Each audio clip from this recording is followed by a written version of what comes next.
જો ઉત્તરાયણ દરમિયાન ચાઇનીઝ એટલે કે નાયલોનની ઘાતક ગળું કાપી નાખે એવી દોરી અથવા તો કાચ પાયેલી ગોતી એટલે કે કાચ પાયેલી દોરી એટલે કે ગ્લાસ કોટેડ દોરી જે પણ માણસોને ઈજા કરે છે, ઘણી વખત તો માણસોના મરણ થાય છે અને પક્ષીઓ છે એની પણ પાંખમાં ભરાઈને પક્ષીઓ પણ મરણ પામતા હોય છે, ઈજા થતા હોય છે. જો કોઈ આ ઉત્તરાયણ દરમિયાન આવું ગ્લાસ કોટેડ અથવા તો ચાઇનીઝ માંજાનું ઉત્પાદન, ઉપયોગ અને સ્ટોક કરતા પકડાશે તો એમની સામે સીધી એફઆઈઆર થશે, એવું તાજેતરમાં ગુજરાત સરકારે ગુજરાત હાઈકોર્ટ સમક્ષ જણાવ્યું છે. તો મિત્રો આખો મામલો શું છે એવું તમને જણાવું.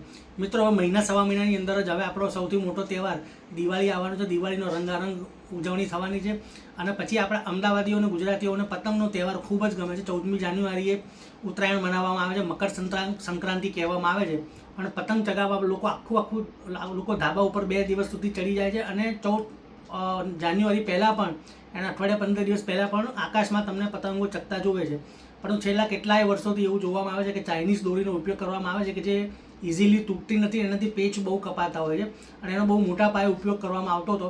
અને ગ્લાસ કોટેડ દોરી એટલે કે જે માંજો હોય એમાં કાચનો પાવડર નાખી અને એને ઘાતક બનાવવામાં આવે ને જે ચગાવનાર હોય પતંગ એને પણ ઈજા કરે અને જો કોઈના ગળામાં આવે તો ગળું કપાઈ જાય એવી હાલત છે.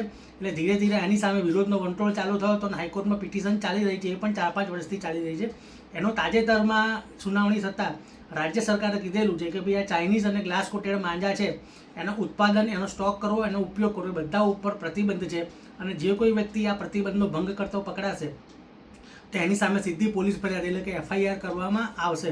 પહેલાં એવું હતું કે ડીસીપી લેવલના અધિકારીના સત્તા હતી, પણ હવે છૂટથી આવી રીતે ફરિયાદો થઈ શકે, મોટી માત્રામાં ફરિયાદો થઈ શકે, ઓન ગ્રાઉન્ડ એક્શન લઈ શકાય. એટલા માટે સરકારે અમુક સત્તામાં પણ ફેરફાર કરેલો છે. હેડ કોન્સ્ટેબલ કક્ષાના જે પોલીસ જવાન હશે એ પણ એફઆઈઆર કરી શકશે એવી જોગવાઈ કરવામાં આવી છે. એટલે આ વખતે ઉત્તરાયણની મજા કરજો, પણ તમારી મજાના કારણે બીજાને સજા ના થઈ જાય એ ખાસ જોજો. અને તમને પોતાને પણ જો તમે આવું કરતા પકડાશો તો એફઆઈઆર થવાની શક્યતાઓ રહેલી છે. એટલે આપણે તહેવારો એન્જોય કરીએ પણ આપણી રીતે એન્જોય કરીએ, બીજાને તો નુકસાન કે તકલીફ થાય એવું ના કરીએ.